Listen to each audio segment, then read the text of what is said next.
এবং আহলে বায়ত খুসুসান ইমামে আলী মাকাম ইমাম হুসাইন আলাইহিস সালামের মানাকিব, আমাদের উলামায়ে কেরাম, মাশায়েখে গান, বুজুর্গানে দ্বীন, ইসলামিক চিন্তাবিদ, স্কলার আপনাদের সামনে উপস্থাপন করতেছেন।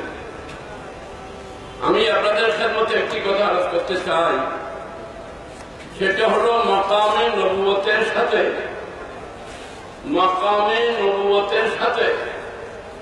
মাকামে শাহাদাতের একটা ঘনিষ্ঠ সম্পর্ক। মাকামে নবুয়ত আর মাকামে শাহাদাত ঘনিষ্ঠ একটা সম্পর্ক। হুজুর করিম সাল্লাল্লাহু আলাইহি ওয়াসাল্লাম যদি নিদ্রা যান,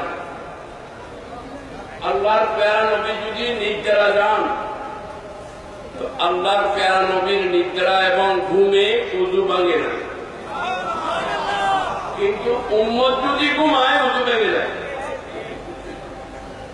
উম্মত যদি ঘুমায় উযু ভেঙে যায়। আপনারা একটু খেয়াল করবেন, আপনারা মেহরবানি করে সামনে হাঁটাচলা করবেন না, বেশি না, আমার তো মাত্র 10 মিনিট। একটু অনুরোধ করতেছি, আপনারা করবেন না হলে তো আমার এই 15টা মিনিট কাজে রাখবেন। গভীরভাবে তওয়াজ্জুহ দেন। ঘুমে উযু ভাঙে যায়। আমরা যদি ঘুমাই আমাদের উযু ভাঙে যাবে, ঠিক কিনা বলেন? কিন্তু শরীয়তের ভাই যারা, আমার প্যারা নবী রহমতুল আলামিন ঘুমাইলে উযু ভাঙে না। তো উম্মত আর নবী এক কিভাবে হলেন? কি হতে পারবে? নবীর ঘুমে উযু ভাঙে না, আবার শহীদের শাহাদতের দ্বারায় গোসল ভাঙে না। আপনাদের সবার শোনা থাকলে বুঝবেন না, কারণ ধারাবাহিক ওয়াজ না। আমি আপনাদের কাছে কোরআন হাদিসের একটা তথ্য আপনাদের কাছে দিতে চাই যে মুসলমানের মধ্যে কোন মুসলমান যদি মারা যায়, তাহলে তাকে গোসল দেওয়া ফরজ। কারণ তার উপরে যে গোসল হয়েছে সে গোসল তো ভাঙি গেছে মতের কারণে গোসল ভাঙি গেছে, তাকে গোসল দেওয়া ফরজ। কিন্তু যারা শাহাদাত বরণ করে তাদের গোসল ভাঙে না, তাদেরকে গোসল দিতে হয় না, তাদেরকে গোসল দেওয়ার প্রয়োজন নাই। তাহলে নবুয়তের শাহাদাতের সাথে সম্পর্ক দেখেন। নবীর জন্য ঘুম এবং নিদ্রা না যদি উযু নয়, উযু ভাঙে না। শহীদের শাহাদাতের দ্বারায় তার গোসল ভাঙে না, গোসল দেওয়ার প্রয়োজন হয় না। যারা শহীদ তাদেরকে আল্লাহ পাক রব্বুল আলামিন কবরের মধ্যে রিজিক দেন। যারা শহীদ আল্লাহ পাক রব্বুল আলামিন তাদেরকে কবরের মধ্যে রিজিক দান করেন। এবং আল্লাহ পাক রব্বুল আলামিন নবী করিম সাল্লাল্লাহু আলাইহি ওয়াসাল্লামের জন্য কবরে পাকের মধ্যে রিজিকের ইন্তজাম রেখেছেন। সম্পর্ক নবুয়ত আর শাহাদাতের সাথে সম্পর্ক। এবং আল্লাহ পাক রব্বুল আলামিন কোরআনে কারীমে বলেছেন, ওয়ালা তাকুলু লিমান ইউকতালু ফী সাবিলিল্লাহি আমওয়াত। যারা আল্লাহর রাস্তায় শাহাদাত বরণ করবে, আল্লাহর রাস্তায় যারা শাহাদাত বরণ করবে, তাদেরকে তোমরা মৃত বলিও না, তাদেরকে তোমরা মৃত বলিও না। হয়তো মানুষ মনে করতে পারে যে আমাদের চোখের সামনে ইন্তেকাল হলো, রূহ বরবাদ হলো, আমরা দেখলাম, তারপরও আল্লাহ মানা করতেছেন মৃত না বলার জন্য। আচ্ছা, আল্লাহর হুকুম রাখার জন্য মৃত বলবো না, কিন্তু আমাদের মনের উপর তো আমাদের হাত নাই। মন তো বলবে শহীদ মারা গেছেন, ইনসান তো বলবে যে শহীদ মারা গেছেন চোখের সামনে, আল্লাহর হুকুম আছে মুখে বলবো না, কিন্তু অন্তরের মধ্যে তো একথা আছে শহীদ মারা গেছেন।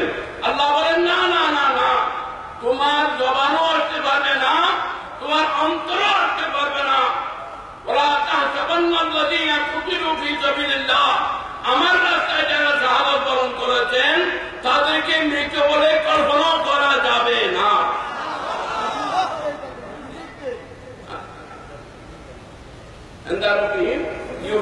তাদেরকে রিজিক দেওয়া হয় কবরের মধ্যে।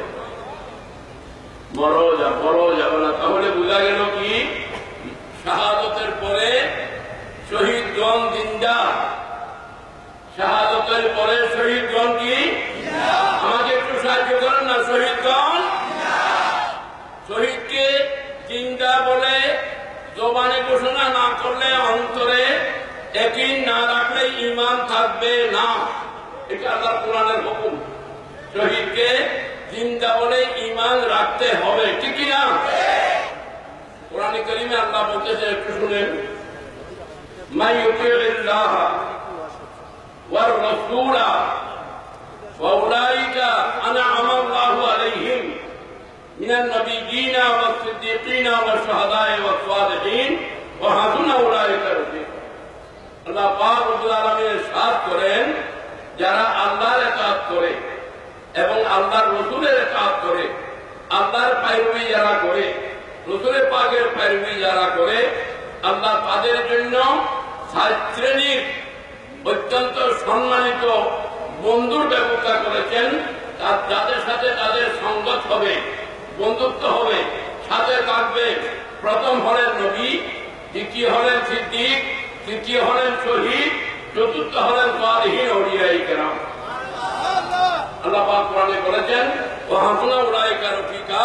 যদি নবী তোমার সাথী হয়, আল্লাহু আকবার, যদি নবী তোমার সাথী হয়, সিদ্দিক যদি তোমার সাথী হয়, এবং ইমাম আলী মাকাম যদি তোমার সাথী হয় চলার পথে, শুধু সাইয়েদনা গাউসে পাক, গরিব নামাজ, আউলিয়ায়ে কেরাম যদি তোমার সাথী হয়, এর থেকে বড় বন্ধু পৃথিবীর মধ্যে আর কোথায় হবে? ওয়া হাসুনা উলাইকা রফিকা, ওয়া হাসুনা উলাইকা রফিকা। তাহলে বোঝা গেল, যাদেরকে আল্লাহ পুরস্কৃত করেছেন, নিয়ামত প্রাপ্ত বলেছেন, আল্লাহ বলেছিলেন, ইহদিনাস সিরাতাল মুস্তাকিম সিরাতাল লাযিনা আন'আমতা আলাইহিম। যারা নিয়ামত প্রাপ্ত, তাদের পথে তোমরা চলো। তো আমাদের প্রশ্ন ছিল, আল্লাহ নিয়ামত প্রাপ্ত কারা? আল্লাহ বলেন, মিনান নবিয়্যিন, প্রথম নম্বর আম্বিয়ায়ে কেরাম, ওয়াস সিদ্দীকিন, দ্বিতীয় নম্বরে সিদ্দীকিন, তৃতীয় নম্বরে শুহাদা, চতুর্থ নম্বরে সালিহিন আউলিয়ায়ে কেরাম। এই 4 দল হলেন নিয়ামত প্রাপ্ত। এদের মধ্যে সিরিয়াল যদি করেন, সিরিয়াল নম্বর 1 নবী, সিরিয়াল নম্বর 2 সিদ্দীকিন, সিরিয়াল নম্বর 3 শহীদগণ, সিরিয়াল নম্বর 4 সালিহিন আউলিয়ায়ে কেরাম। 4 ভাবে 4 নম্বর পর্যন্ত আল্লাহ বলেছেন। এর মধ্যে শহীদের নম্বর কত?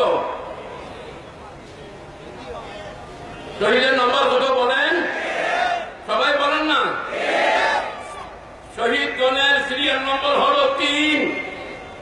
যারা 3 নম্বর সিরিয়ালের নিয়ামত প্রাপ্ত, তাদেরকে জীবিত বলা ফরজ, তাদেরকে মৃত বললে ঈমান থাকবে না। তো মুসলমানদের কাছে, ভাইদের কাছে, আপনাদের কাছে আমার আবেদন, আপনাদের কাছে রায় চাই, 3 নম্বর নিয়ামত প্রাপ্ত সিরিয়াল শহীদগণ যদি জীবিত এবং চিন্তা থাকেন, মরা বলা যাবে না। তো 1 নম্বর সিরিয়ালের যিনি নবীউল আম্বিয়া, ইমামুল আম্বিয়া, রহমতুল আলামিনকে কি মরা বলা যাবে?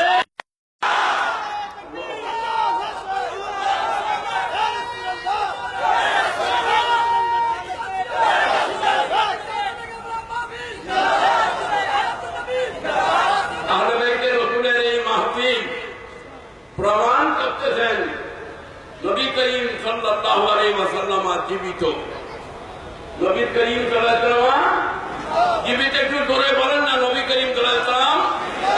আরে নবী জীবিত হওয়ার কারণে আমাদের ঈমান জিন্দা, নবী জিন্দা হওয়ার কারণে আমাদের নামাজ জিন্দা, নবী জীবিত হওয়ার কারণে আমাদের রোজা জিন্দা, নবী জীবিত হওয়ার কারণে আমার হজ যাকাত জিন্দা, আমাদের ইবাদত বন্দেগী জিন্দা। মুসলমান দুনিয়াতেও জিন্দা, দুনিয়া থেকে যাওয়ার পরও জিন্দা। করে বলেন সুবহানাল্লাহ। শাহাদাতে কারবালা আমাদেরকে আমাদের ঈমান আকীদার দিকে আমাদেরকে শিক্ষা দিচ্ছেন।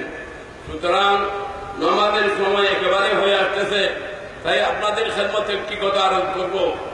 শহীদগণ জীবিত, সাইয়েদনা ইমামে আলী মাকাম ইমাম হুসাইনের যখন শাহাদত হলো, যারা আপনাদের কাছে এখন মনে করেন যে ওনাকে তো শহীদ করার পর ওনাকে শির আলোক করা হয়েছিল জিসিম থেকে শির মুবারক আরোপ করে হয়েছিল। জিহিম আরব, শির আরব। জিহিমের উপরে ঘোড়া চড়ানো হচ্ছে, আর শির তরোয়ারের মধ্যে শির জুড়ানো হচ্ছে। ইমাম হোসেন সেখানে কিছু বলতেছে, জবান হেলতেছে। আল্লাহ, এই কথাটা আপনারা সওয়ালিহে কারবালা হযরতে আল্লামা নঈমউদ্দিন মুরাদাবাদী রহমাতুল্লাহ আলাইহি লিখেছেন। সেই কিতাবের মধ্যে তিনি এই কথাটা প্রমাণ করেছেন। তিনি বলেছেন, না ইয়াজিদ কাবো তোমরা আল্লাহু আকবার। এটা কি আর নঈমউদ্দিন মুরাদাবাদী, তিনি আলা হযরতের খলিফা, আলা হযরতের খলিফা।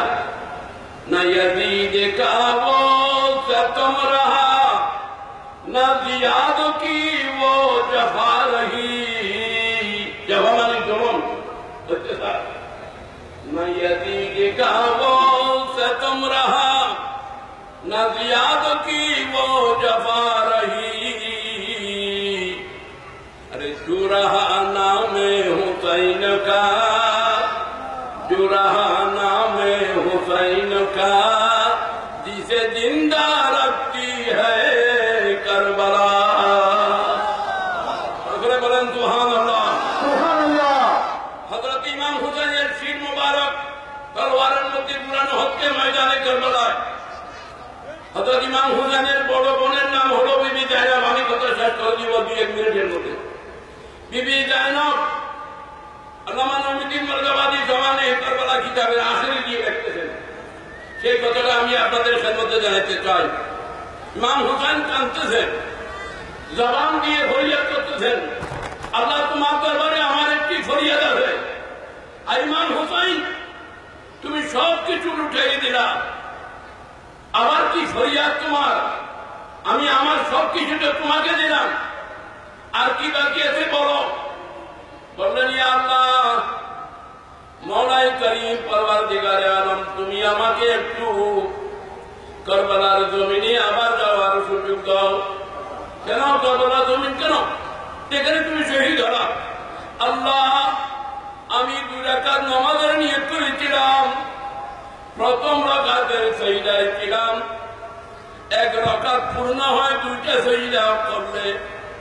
আল্লাহ, আমি একটা সজদা করেছি, ওই সজদার মধ্যে শহীদ হয়ে গেলাম, দ্বিতীয় সজদার সুযোগ পাই নাই, আমাকে নেজার উপরে ঘোরানো হচ্ছে। আল্লাহ, তুমি যদি আবার কারবালার জমিন নসিব করো, আর একটা সজদা দিয়ে আমি আমার রাকাত পূর্ণ করব। আল্লাহু আকবার।